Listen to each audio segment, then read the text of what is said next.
Good evening, everyone, and welcome to another Music First webinar. We are so glad you're here. Tonight's topic is Auralia and Musician for AP Music Theory, and we're going to be talking about the resources available inside the ear training software Auralia and the music theory software Musician for teaching AP Music Theory. Tonight, I am very pleased to have Tim Wilson and Peter Lee with us. Tim is the curriculum and content developer for Auralia and Musician, and Peter is the founder. So they're going to be giving us an overview of the AP Music Theory syllabus in Auralia and Musician, including the learning objectives that are mapped directly to the curriculum and the automated assessments that are based on real AP exam questions.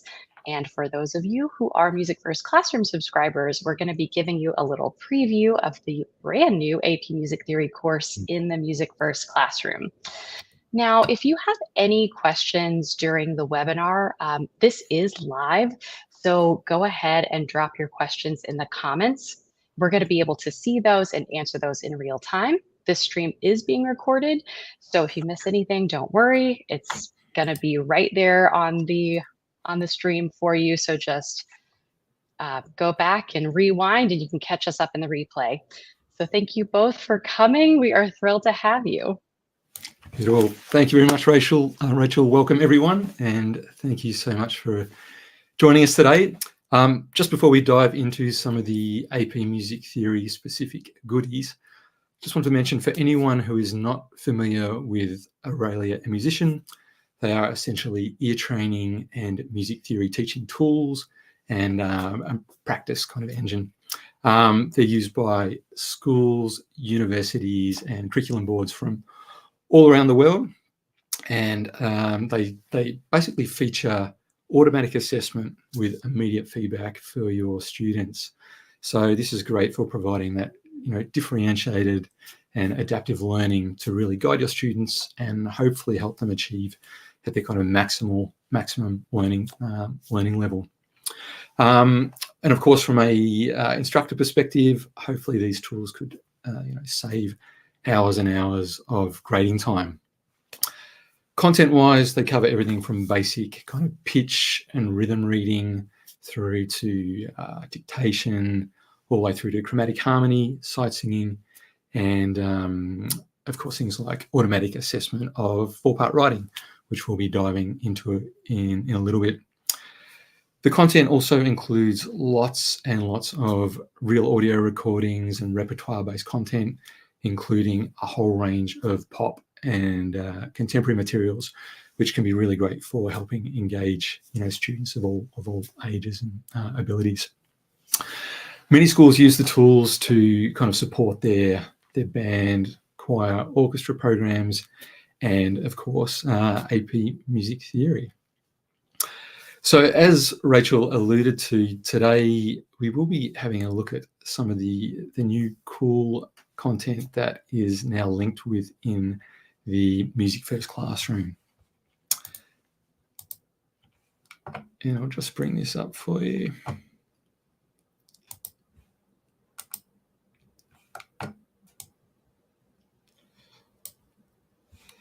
Okay. So we've had plenty of support for AP Music Theory content in the programs for years and years now. But the exciting thing now is that for anyone who has an Auralia or Musician full subscription and are working with the MusicFirst Classroom, you can now access all these materials as a pre-linked course directly in the classroom. So, for example, if I need to find this content, I can just go to Content and MusicFirst Library, and then simply go to the Music Theory section here, and my course will pop up like that. I can simply select that, and then if I wanted to adopt that or use that with my classes, I can then simply just use Course Now, and that will bring all those materials into my class. So what I'm going to do is just go to one of my classes that I've already kind of pre-populated here to show you what this looks like. I will just go to the class overview. And in here, we can see all these AP Music specific worksheets and quizzes. So you can see they're all organised here by exam level content and then per unit. So there's essentially a task or a worksheet to support every unit in the curriculum, all mapped to the CED, which I'm sure you've all spent lots of quality time with. You'll also note that they are organised into units over here on the right, so you can easily break down the content and look at it on a unit by unit basis. So the plan today is to jump in straight away and have a look firstly at the exam level content, and then we'll step back from there and have a look at a bunch of the kind of scaffolded levels and materials that can help students get up to that exam level. Okay, I'm going to start with some of our free response questions here. Jump into melodic dictation. And I'll just open an Auralia, and I'll just have to share another tab here as well.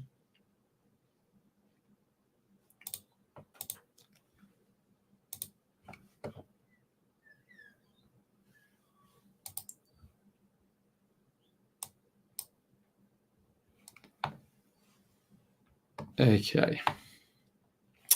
So when a student clicks on or selects one of these tasks, they will be taken straight into the task, so they won't have to deal with anything that we're looking at here at the moment. This is essentially an instructor view for previewing, organising, and in some cases, assigning these tasks. So I might just jump over to the test area here so we can view all this content. So we're going to start with the AP Music Theory exam level worksheets. And as I mentioned, we might begin with some of the free response 1 and 2 melodic dictation. Now, the cool thing about all these worksheets is that they draw upon larger question banks. So that means that students can do these worksheets multiple times, getting different sets of questions each time. The content of all the worksheets as well is modelled on the types of materials that you will find in the exam. So that means, in the case of melodic dictation, dealing with the rhythmic vocabulary, the melodic vocabulary, the length of the excerpts, the meters, the keys, all those sorts of things that you would find in the AP Music Theory exam itself is modelled or echoed in the worksheets that we have provided here. So let's have a look at what one of these might look like.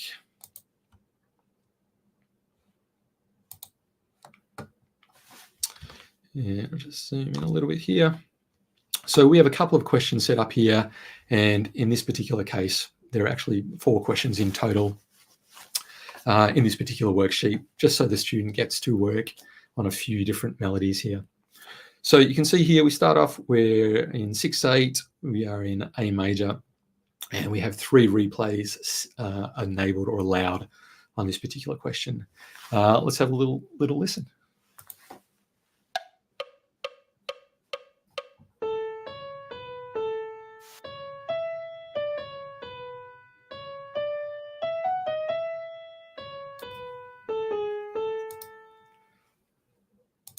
All right, we'll pop down a few things here. We'll have one more little listen, and then we'll just submit it and get a few things wrong so we can see how Auralia automatically grades us.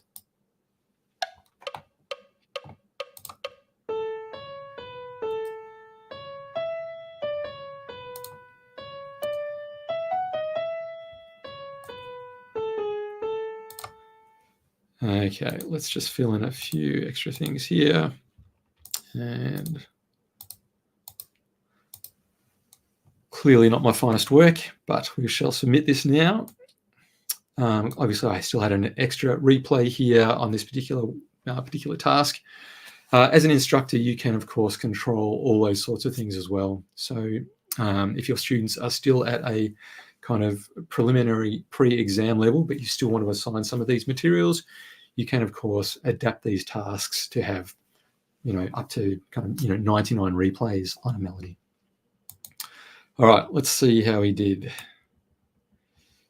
So I actually got a 50%, 5 out of 10 score there. And Auralia gives us some really nice feedback showing where things went a bit astray. I missed a bunch of rhythmic values here. And I can, of course, play back not only my answer, but the correct answer for comparison.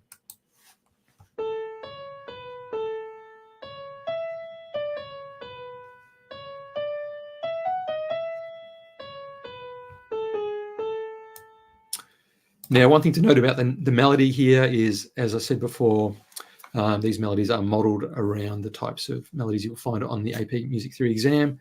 And you'll note here we do have our raised scale degree 4 or phi there. So as you all no doubt are very familiar with, that is kind of the raised scale, the chromatic note that commonly appears on the exam. I think in the last 10 years, this has appeared in at least one of the melodic dictation questions, apart from, I think, 2015, where there was a slight variation on this in a minor key with a raised scale degree 3. So that's the sort of thing you can expect to see. Let's move on, and then we might just have a quick look at a bass clef example in a moment as well.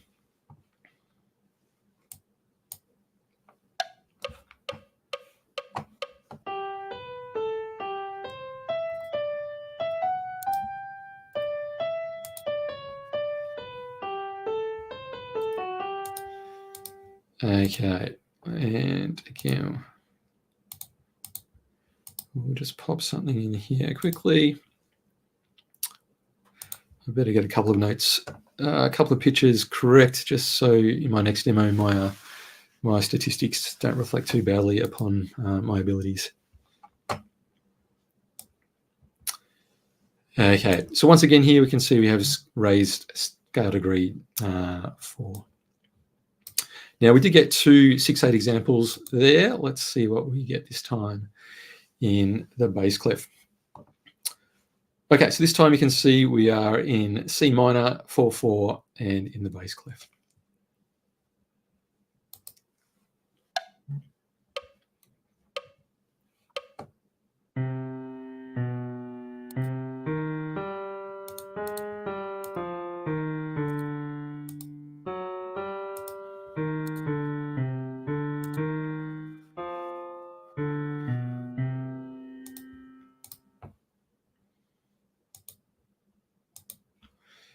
And let's just pop this in.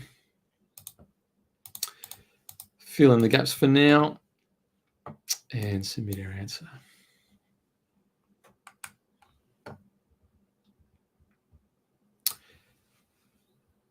Now let's just have one little listen back to this.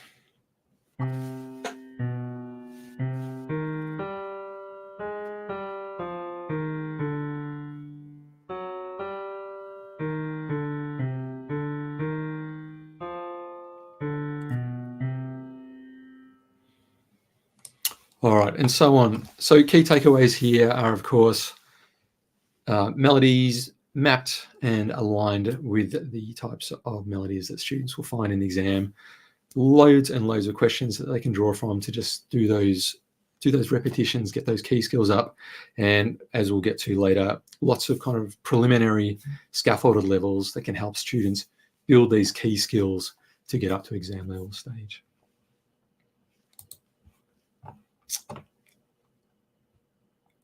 So moving along, we might move into free response 3 and 4 here now, harmonic dictation with the soprano and bass.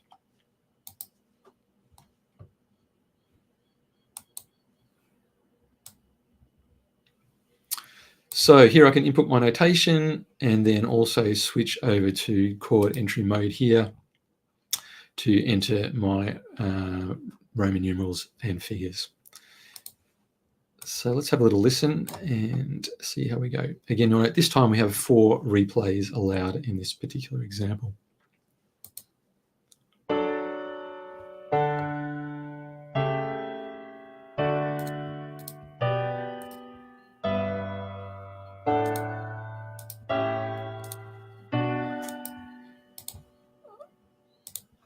All right, nice little deceptive cadence at the end there with a cadential 6/4 preceding that.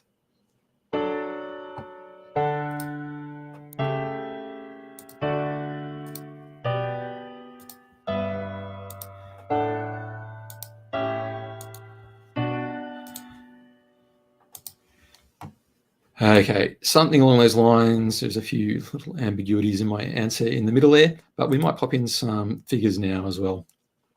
I'll have one more listen and take a few rough stabs in the dark as we go.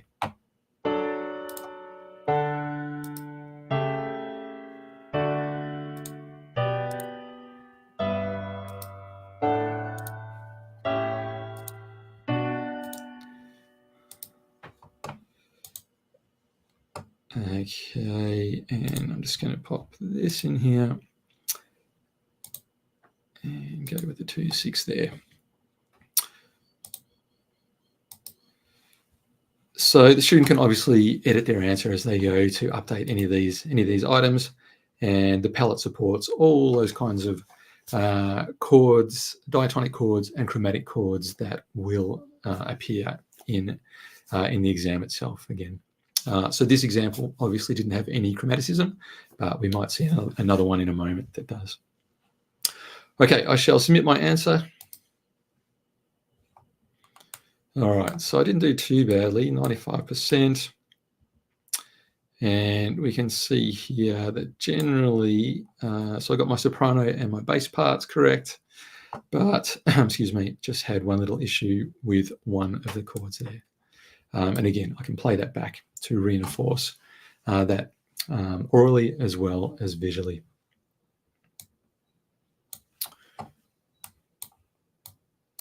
Let's just try one more example to see if we get a chromatic accept going.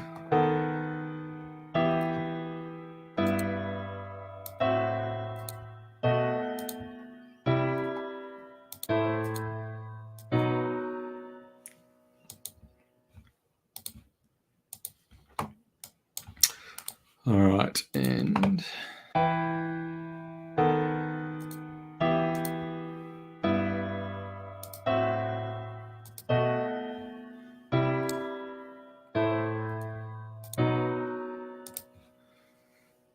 let's go with that. And this time I am going to switch over to my Roman numerals. You can see here we have a slightly different palette enabled for this question, where the student can simply just select a single button. I'm going to be a bit lazy this time and just click in, all tonic chords. And we'll see what the assessment looks like on this occasion. Okay, so again, not my finest work. I did fairly well with the soprano and the bass parts, but obviously I was sorely lacking on the Roman numeral analysis and identification side of things.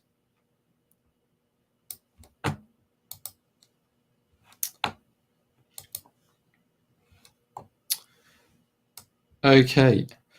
One other thing I wanted to mention just while we're thinking about free response 3 and 4, one other great resource or tool we have in Auralia and Musition for helping students build those kinds of skills is under our practice area here. Under Auralia, students can go to part dictation, and if they need to just work on really basic vocabulary, chords 1, 5, 5, 6, they can work on those in isolation. And then as we get up through the levels, I'll just pause this, different vocabulary is introduced. But the great thing is that in this practice level, we have the ability to use the mixer control here. So this is great, essentially allowing students to increase or decrease the level of the various voices to just help distinguish them in those kind of skill building stages. So you as the instructor can control what these sliders actually do. So even though I have all these, the alto, tenor and bass voices pulled right down now, depending on what you apply as a teacher, the student may or may not be able to actually mute each voice. So in this case, if we play this back,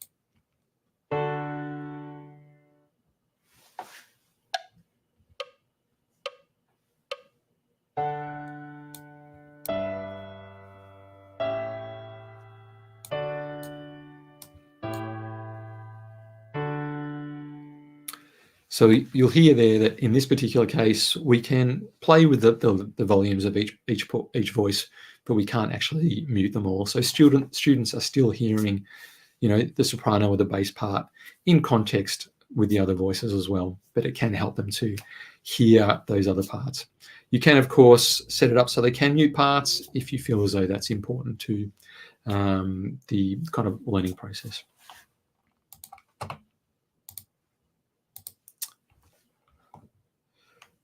Okay, back to our exam level materials. Next, we might explore some of the 4-part writing really quickly. This is all automatically assessed, which can be a huge time saver for instructors and also help students just get that, again, that immediate feedback.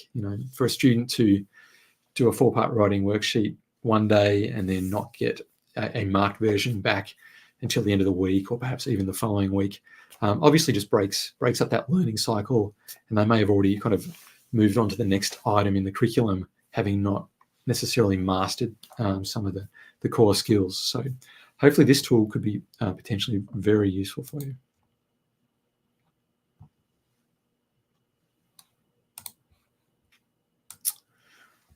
Once again, these questions in the exam level worksheets are all modeled upon the exam itself. So here you'll see we do have a applied chord, 565 of 4. Okay, I'm going to click in a few items and probably enter a few things that will have bark rolling in as grave, but hopefully this will just help to illustrate some of the ways that Auralia and Musician can assess these types of questions. Okay, so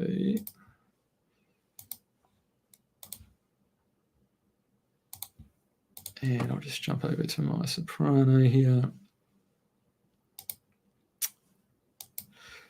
And let's get a few things incorrect here. We won't, actually, I will switch over to the soprano part here, sorry.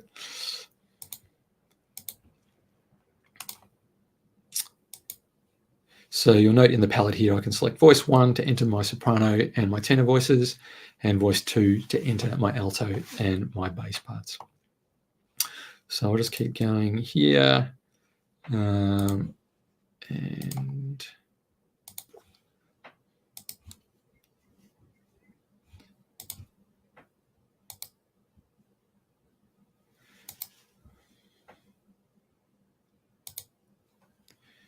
now let's try, let me see, let's get some parallels going in here.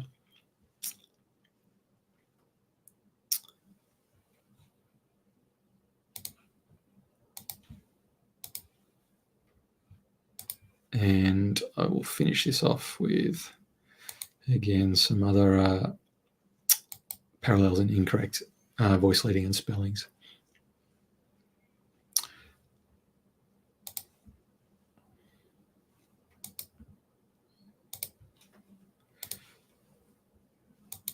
Okay, so just so we're in practice mode, students do have this check my answer option, which you can enable, which means they get all sorts of beautiful listed and annotated feedback as they work through these questions. In this particular case, we just have the option to submit it like so. All right, so this is one of my more colorful efforts, and you'll see here that we have a list of all the errors organized by bar, and also annotated feedback here on the notation itself. Students can come in, select an item on the list on the right here, which then solos that on the notation. So this is a great tool for helping students to identify errors, and then in practice mode, they can easily then isolate them, go back, make some edits, recheck their answer, and keep working through that process. So really useful, really powerful, and again, it's saving you as instructors loads and loads of grading time.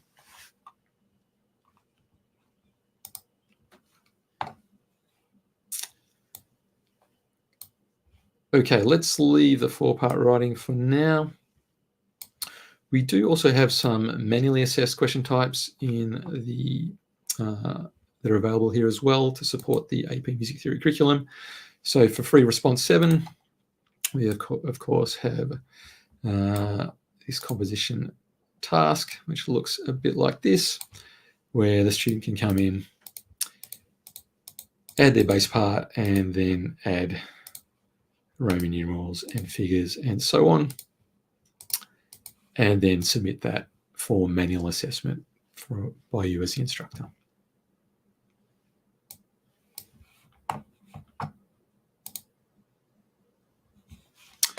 Okay, excuse me.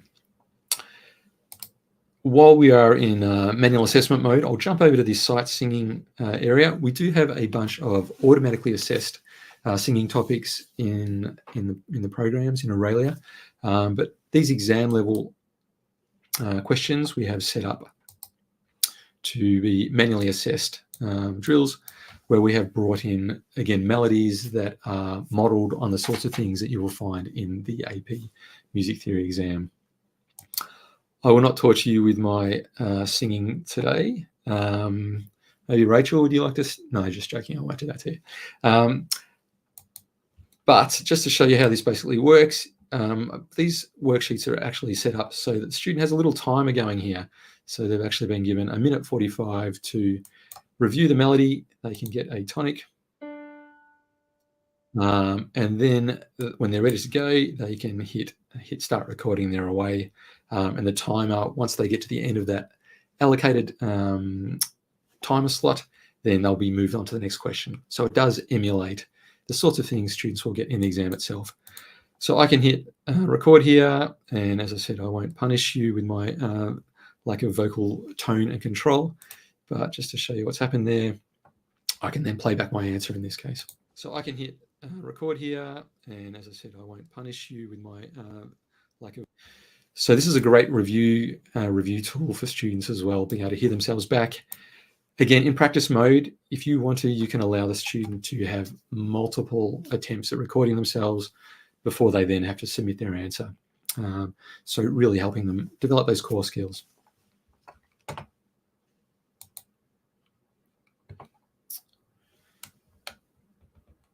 Now, just before we move into some of the other units, I would like to just really quickly show you some of the multiple choice materials. Again, these draw on huge question banks, drawing from all sorts of real repertoire.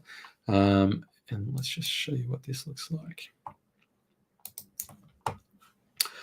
Over on our left here, we do have our little navigator. So if you choose to, you can enable this. Students can click around freely between questions.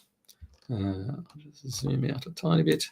But it includes all sorts of question types that you will be very familiar with, like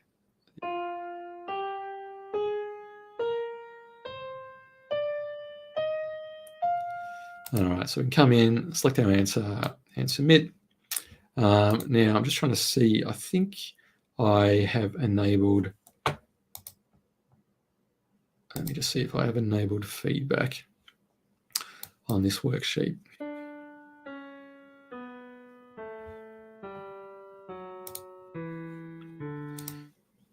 Okay, I have enabled feedback. So then I can play back my answer.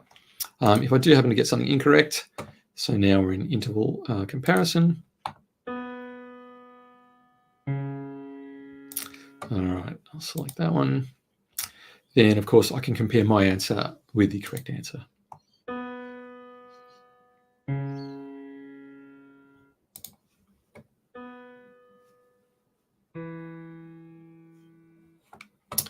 And so on. I might just click around a few other areas in this particular worksheet just so you can see some of the materials there. You'll be very familiar with things like rhythm comparison or rhythm ID question types, as well as the contextual listening question types. So many of these will draw from real audio recordings, drawing from, I guess, classical Western art music sources, as well as some more contemporary sources as well.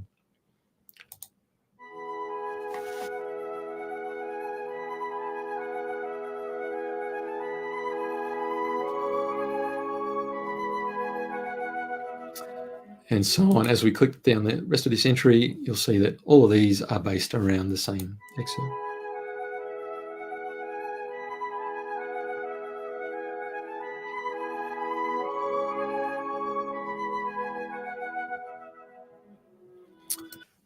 Okay, now moving into some error detection. Of course, down in this particular question, we have to identify where an error has occurred. Upper staff pitch or rhythm, lower staff pitch or rhythm. So in measure 2, there is an error in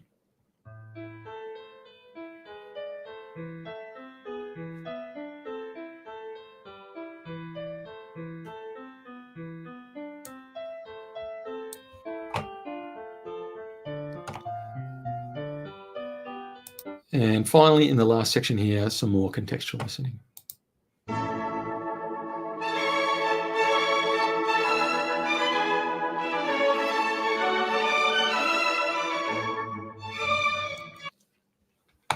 So lots in there that you can use with your students as practice materials leading up to the exam itself. Similarly, on the theory side of things, we have a worksheet that covers all of those materials, from things like this, key signature, identification, through to scales, right down to part writing errors and score analysis. In this case, which of the following compositional devices is featured prominently throughout measures 5 to 7?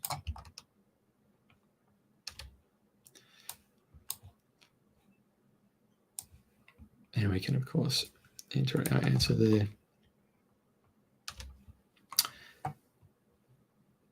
And again, compositional devices down the bottom here, where students have to identify, how a certain segment is derived from another segment.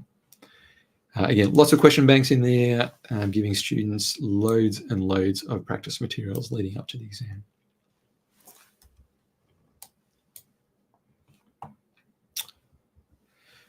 Okay, so that's it for the exam level content. What I would love to do now is just jump back to some of the other earlier materials here.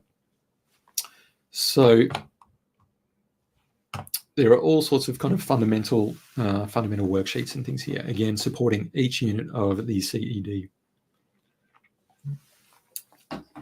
So going from day one, if you are introducing students to basic pitch and pitch notation, then you can use this worksheet. If you're getting up to things like dealing with the circle of fifths, then you might choose to assign something like this.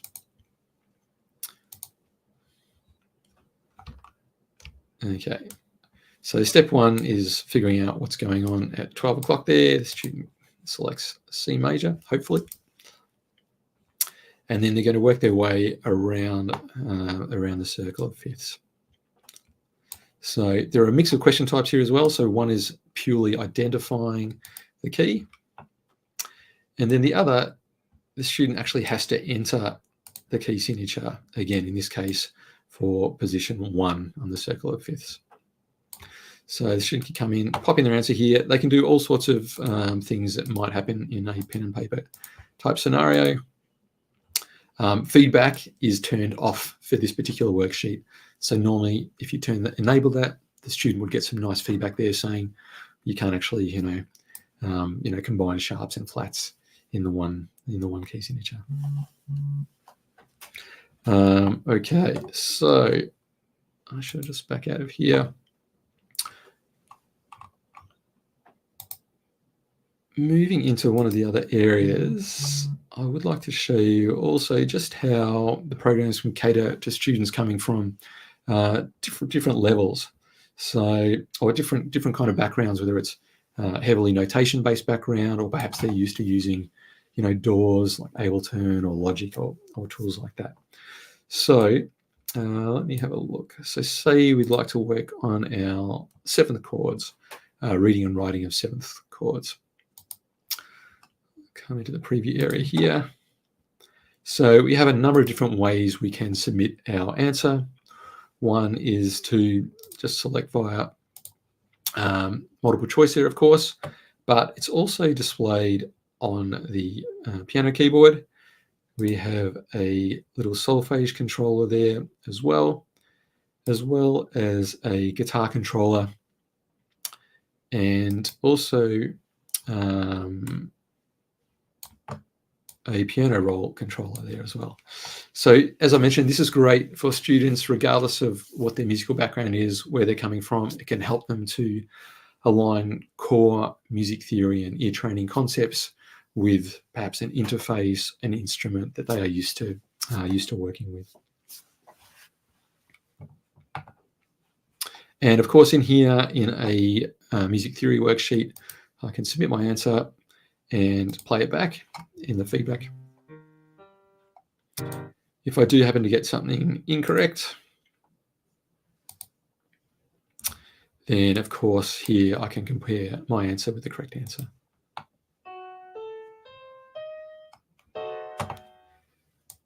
And so on. Now, moving down the list here a little bit, get into Unit 4, where some of the kind of core and introductory part writing and harmony elements get introduced. So just to show you what some of these look like, everything is really finely scaffolded so students can master a single skill before they then move on to the next item. So we break this down into lots and lots of different worksheets. So students can begin by just understanding melodic motion, understanding what contrary motion is, and then working through the different motion types, and then actually identifying those in really short displayed excerpts.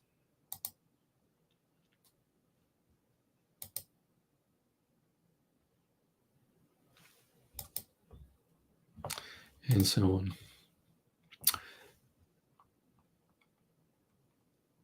Now you can see there we deal with all sorts of things from, basically figuring out everything from dealing with augmented diminished leaps within a 4-part writing context, and then slowly start to introduce vocabulary in a really slow, scaffolded way once again. So starting with 4-part writing using just chords 1 and 5.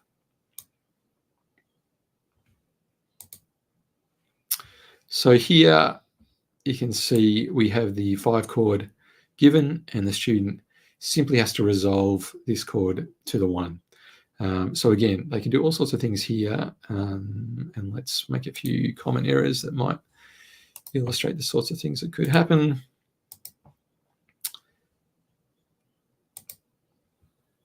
And I'll do something like this. Again, I have checked my answer disabled for this particular worksheet, but you can turn it on and give students a chance to review their answers and receive that annotated feedback before they submit it, if you choose. All right, so clearly here I have an incorrectly unresolved leading tone.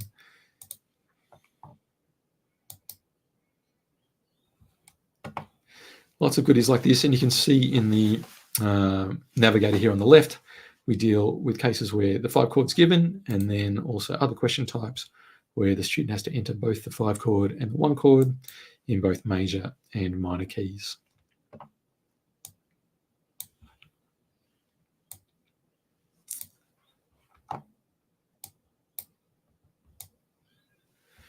So moving on, dealing with tendency tones, voice crossing and overlap, all sorts of other fun elements here, getting into 5/7 chords and inversions.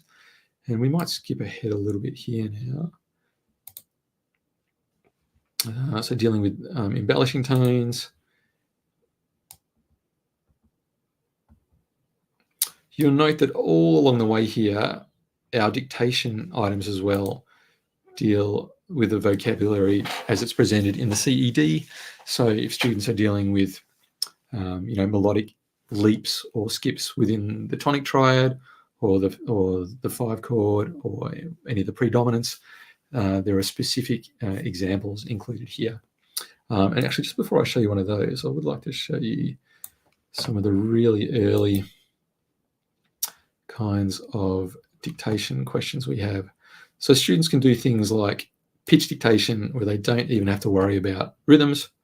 And in here, they can answer things just with scale degrees like this, or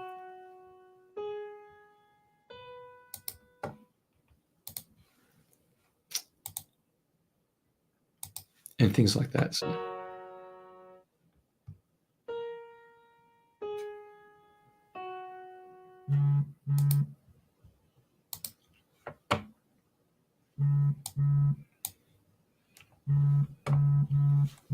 okay, so let me just jump back out of here. So I just wanted to illustrate there lots of kind of beginner introductory levels to help students develop those core skills. Now, we are fast running out of time, so just to finish off, again, just to show you some of the 4-part writing here, students dealing with applied chords in isolation, again, all automatically assessed for you. All throughout all these worksheets as well are singing drills to accompany all of the melodic dictation and harmonic dictation drills as well. So hopefully students are simultaneously understanding how melodic line relates to harmony, and they're able to both notate it when something is played and also sing things, combining all those kind of core skills. Okay, we are almost done for the day. Let me see if there's only a few questions here. So I think we are just about good to go. Most of those have been handled. If anyone else has any other questions, feel free to pop them in the comments now. Otherwise, Rachel, sorry, did you have something to? No? No, Excellent. I was just going to say thank you so much for joining us tonight. We really appreciate you kind of walking us through all of the AP Music curriculum. We're very excited, and we know that the AP Music Theory exams are less than a month away. So these are really amazing resources for anybody who's teaching AP Music Theory, especially now during crunch time. So if you are an AP Music Theory teacher and you would like access to Auralia or Musician free for the next 30 days, you can just go to musicfirst.com/AP, fill in your information, and we will give you a free trial. So I'm going to drop that link in the description box below. Thank you all so much for joining us, and we will see you next time. Oh, can I just mention one thing really quickly? quickly? Yeah, go ahead. I just wanted to say, so we are hosting another webinar at this same time next week that we're really excited about. This is more of a student-focused webinar, but it will be great. We're going to kind of unpack a bunch of the questions from the 2023 exam from the free response section there, and look at some strategies and tips and tricks to how to kind of navigate those questions that might be useful. So please come along, invite your students, and hopefully that will be useful for all. Yes. All right. Thank you all so much. Have a great night, and we will see you all next week. Thanks, everyone. Bye.